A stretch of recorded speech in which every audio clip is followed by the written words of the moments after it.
இதோ இலவச பேருந்து, அதுக்கப்புறம் மகளிருக்கு ரூ. 1000, அதுக்கப்புறம் ரூ. 2000 இப்போ வாக்குறுதி கொடுத்தாரு. அதை ஆட்சியிலேருந்து போகிறதுக்கு முன்னாடியே வந்து அந்த பில் பாஸ் பண்ணிட்டார் ரூ. 2000 இப்போ பில் பாஸ் பண்ணி இப்போ அவர் ஆட்சியில் அமர்ந்த உடனே மாதமே ரூ. 2000 எல்லாருடைய அக்கௌண்ட்டுக்குமே விழுவும்.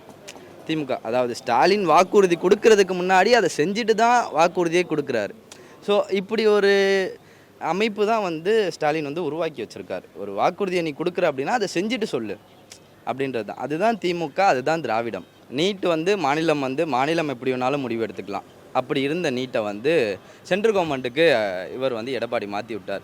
ஸோ இப்போ மத்தியில் ஆட்சி மாறினா மட்டும்தான் அந்த நீட்டை நீக்க முடியுமே தவிர இந்த ஸ்டேட்டில் இருக்கக்கூடிய கவர்மெண்ட்டால் நீக்க முடியுமானா நீக்க முடியாது. அது உள்ளே வந்ததுக்கப்புறமா தானே தெரியுது. சைலண்ட்டாக தானே அந்த பில் பாஸ் பண்ணி வச்சுருக்காரு எடப்பாடி. 1000 ரூபா கொடுக்க முடியாதுன்னு சொல்லி தந்தி டிவியோடைய நேரலையில் உட்காந்து எடப்பாடி பேசினார். ஆனால் இப்போ அதுக்கப்புறம் எடப்பாடி என்ன சொல்கிறார், 2500 நாங்கள் தருவோம் அப்படின்னு சொல்கிறார். அப்போ 2500 எப்படி கொடுக்க முடியும்? இது எல்லாமே சும்மா எடப்பாடியோடைய வாக்குறுதி எல்லாமே ஒரு வெட்டு வாக்குறுதி தான். பிஜேபி சொல்லுது, அதை எடப்பாடி செய்கிறார், அவ்வளோதான்.